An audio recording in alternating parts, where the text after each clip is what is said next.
జీతేగా జీతేగా భారత్ జీతేగా దేశమంతా ఇదే నినాదం. గల్లీ నుంచి మొదలు పెడితే బార్డర్ లో ఉన్న ఆర్మీ వాళ్ళ ఛాంపియన్స్ ట్రోఫీ ఫైనల్ లా గెలవాలని పూజలు చేస్తున్నారు. పాక్ మీద ఇండియా సాధిస్తదని డాన్స్లు చేశారు సైనికులు. ఇయాల ఇండియాకు హ్యాపీ డే అన్నారు క్రికెట్ అభిమానులు.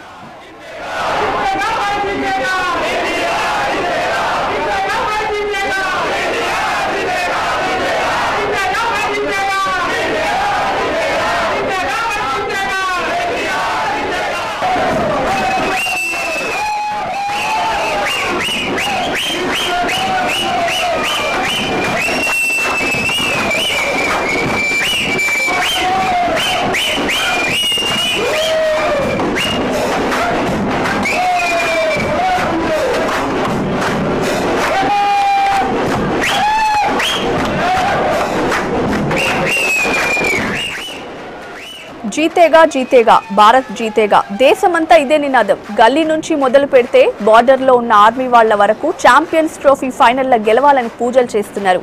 పాక్ మీద ఇండియా గెలుస్తుందని డాన్స్లు వేశారు సైనికులు. ఇయాల ఇండియాకు హ్యాపీ డే అన్నారు క్రికెట్ అభిమానులు.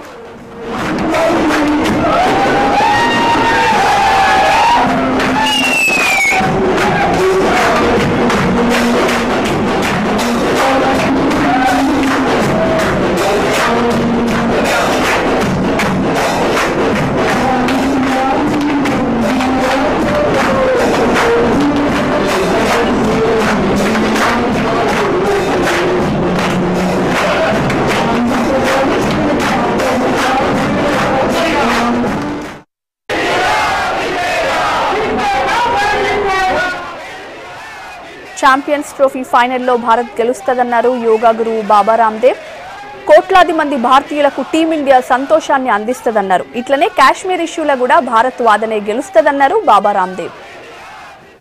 मात्र क्रिकेट का मैच नहीं हो जाता, दोनों देशों का सम्मान, स्वाभिमान, आन बान और शान का स्वाभिमान का खेल हो जाता है. तो मुझे पूरा विश्वास है इसमें भारत जीतेगा.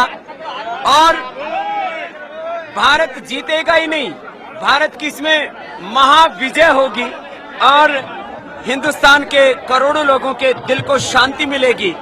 और खेल में जीतने के साथ साथ पाकिस्तान की सीमाओं पर जो छद्म युद्ध हो रहा है उसमें भी भारत जीतेगा.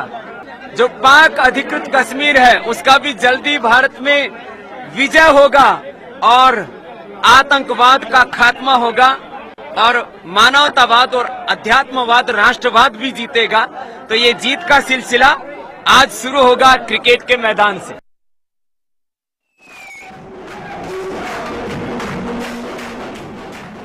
ఛాంపియన్స్ ట్రోఫీ ఫైనల్ లా టీమిండియా గెలవాలని అభిమానులు ప్రత్యేక ప్రార్థనలు చేస్తున్నారు. రంజాన్ ఉపవాసాల్లో ఉన్న ముస్లిం సోదరులు ఉత్తరప్రదేశ్ లో ప్రత్యేక ప్రార్థనలు చేశారు. కాన్పూర్, వారణాసిల ముస్లిం యువకులు మువ్వన్నెల రంగులతో సందడి చేశారు.